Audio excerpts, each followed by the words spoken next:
Hello everyone, I'm Varodom Yakel and here's my student ID cards. In this presentation, I will give you firstly the introduction of this project, how I get the ideas, followed by the design of this robot, why I meant to design in this way, why it have to look like this, and followed by the application, how useful, what they can do, and finally I will explain what I have learned in class and how I apply in my project. Well, let's begin. As we all know, robots is the machine that facilitate humans. They do a lot of works instead of letting us do. However, my robots are different from others because the goals of my robot is to improve human minds, and I will explain in the part of the application. And yeah, we all heard blah blah blah that all of product recently are made for new generation, what so on and so ever. I have heard a lot, but in this case, have you ever heard the the monk statue where you put in the room where you chant or praying like that? I mean, we all have seen a lot of the old-fashioned stuff that we all familiar of, but how about the new fashion? Have you ever seen yet? Have you ever seen in the form of robots or apps or something like that, but still maintain the similar to the old fashion? And this will lead to the next part, which is the design. And let's have a look at the new fashion one. And here's my robot. Its name is the Sino Dharma Bot. And how I got this design? Well, I have the reference as the one image of the monk statue, and I used the program called Adobe Illustrator in order to create the lines that generate or create the similar shape to the original image. And here's the result.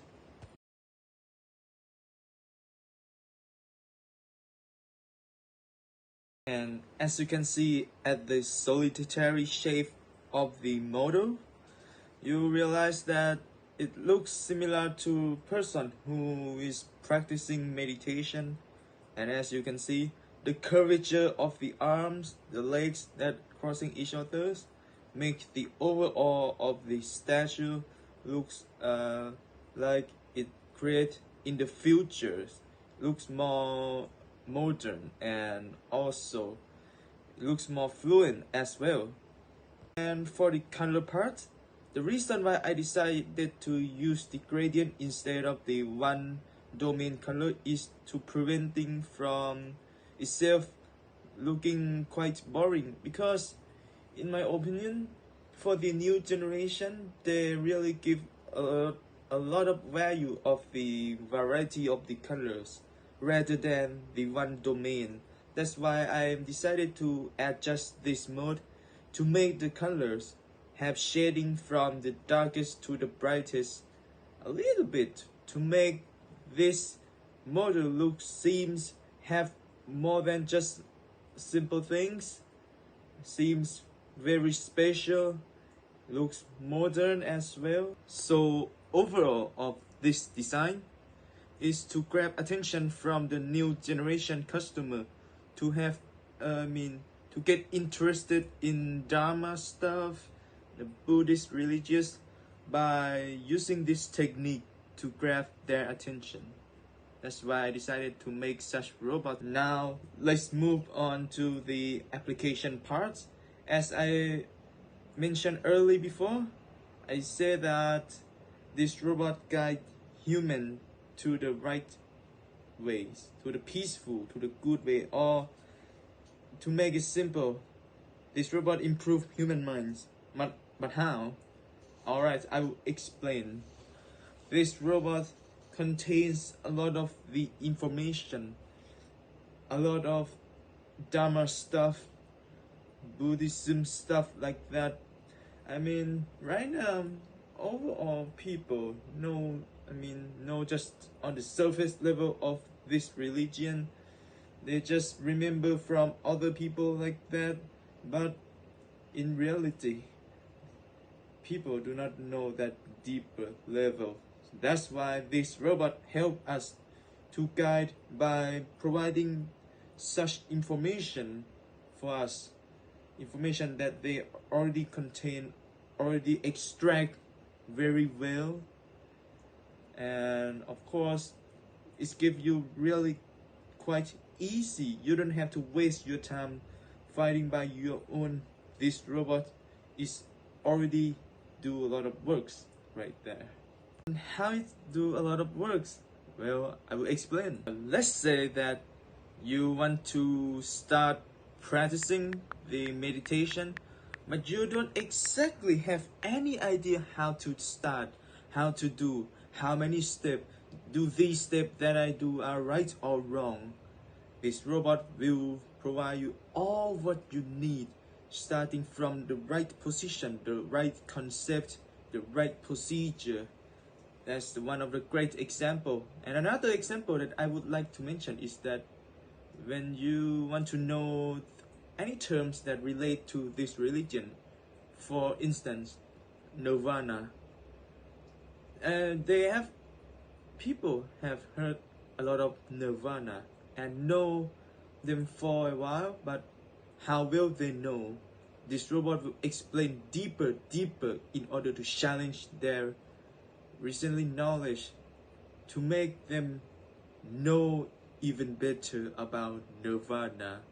And of course this robot didn't just tell what nirvana is, but also tell what procedure you can go, or being in that state of mind, or state, some sort of state like that. I have no idea, but the robot can answer you. And the last example that makes you guys see clearest is when you have equation in your mind, but you have no idea how to deal. You have done a lot, or you have trying a lot of ways, stuff like that, in order to overcome your problems, but it seems that it works, and you need to find another option, or would like to listen to anyone suggestion. This robot can answer you. For example, if you want to ask about what, let's say that how to overcome your anger, they have been asking a lot of people, and a lot of people reply in this that ways, but still it seems doesn't satisfy you. So you decided to ask the robot how to overcome your anger. And what this robot do will give you two options. The first one is the robot will answer for you by collecting or gathering all the information to make just one simple summarization sentence. Or, and for the second option, this robot will use your voice to find any or all of the YouTube channels that talks about these topics and let you choosing. So there's two options. That's how it works. Alright, so the last part is the part where I'm gonna describe what I have learned in class. But the way that I'm gonna describe, firstly, I'm gonna divide the model of the robot into three sections, which is the upper part, the body part, and the lower part. Each of part give me some of the lesson that I have learned in class. And what are they? Let's find out. For the upper part, there are two main components, which is the screen part and the audio part. So let's start with screen part. For the screen part, there are the sub-component that create the one single picture that we all have seen. So what are they? This picture have the answers. In this part, I directly apply what I have learned in class. So what I apply in this is the Schottky effect and the electric field emission. So how they works? Well, as you can see at the triangle part, it is the one who condense the electric field into the more intense in just one single area, causing the electron become easily jumping from the one polar to another part, which is from the substrate to the phosphor, and phosphor is the one who collect the color spectrum, and then the conducting glass will project that colors or the photon part into our eyes, and the electron that get captured in the phosphor will flowing back through the circuit again, and that's why we have such triangular part. Because so the next part is the audio part, which is located at the neck of the module, and the sensor that I use is the UT, the ultrasound, some sort like that. The name for the brand name for them is HC-HR04 is the one that I use for this project. And the property of this sensor is according to the principle of the piezoelectric. The piezoelectric is the device that have such structure of molecule, specifically the structure of molecules that's sensitive to the force, especially for the sound wave, which as it hitting through that structure of molecules will generate the such pattern of the voltage, and the pattern of voltage is like the command which flowing through another sensor, which I won't mention or I won't go deeper. Just to let you know that there's this sensor received from the previous one, and anyone that say the same things can of course generate a different pattern, the duration of that words. That's why the second sensor will make such different become the same pattern by the spatial algorithm. And as it reply, and when it comes to replying, the second sensor will send such a specific pulse of wave to the UT sensors, and the UT sensors will generate the voice by how, as the specific pulse of the wave hitting through that piezoelectric, it will contract expansion like that in the specific patterns, which generates the variety of the sounds that we are familiar with. Now let's move to the body part, which is the part that contains the most components within it. And let's start with the energy storage part, or also known as the capacitors. There are 4 capacitors within the circuit, and I connect them in the form of the parallel. The reason why I do so is because I want the time, lower down the time duration, charging 4 times faster, because they are 4 capacitors, of course.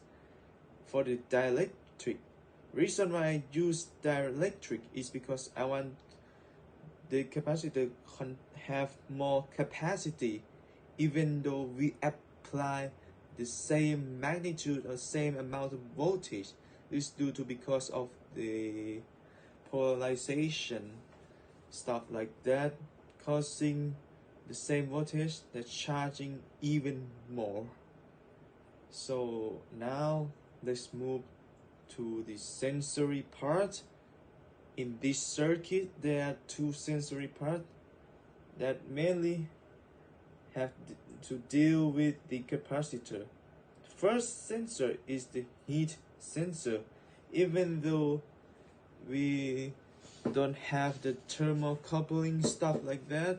But of course, it is inevitable for capacitor to not generate heat due to the flowing back and forth of the current, the generation, some sort like that. Heat is one of the main causing of the battery degeneration. So even though they are cooling shield preventing from heat, but still I want to insert the heat sensor for the worst case scenario. And the second sensor is the battery degradation, the battery degradation sensors. The principle that I use is the same as the upper part, which is the piezoelectric, but in this time it applies when the force from the lithium ions exerting on the HT sensors. It will create a pulse that can tell us that how much percentage of this battery have been decaying. So let's move to the power source part. There are 3 horsemen, but since this is the body part, so there's only 2 of them, which is the solar panels and the gallium charger or the electrical charger. For the magnetic charger will be included in the lower part. Let's mention for the solar panels, which of course what I learned in class is that if you dope for make the purity substance become impure by just putting 1/1,000,000, it will become, the conductivity become increased. Just doping just 1/1,000,000. For the N type, I use the phosphorus, and the P type I use the boron. I don't know the name of element, but let's say you dope some impure element like that. For the gallium nitride charger, I mean it just works like the other electrical charger, but the reason why I use this one is because it takes less space but still provide the same voltage. And that's all for the body parts. Okay, last but not least, it is the lower part, which contains only one component, but it's really important. This component, we call them the magnetic charger. The reason why I put this charger at the lower part is because the structure of magnetic is the flat circle, which is same to the base, which is the circle. So I decided to put at the lower part. I just want to make my robot have a lot of option for the input source, like the solar panels, the electrical charger, magnetic charger, around 3 options. So for the last option, the magnetic charger, I think that in the future the magnetic charger will use widely. So I decided to including in my module. So that's all for my final project explanation. I hope you enjoy it, and thank you for watching. Grade A, please.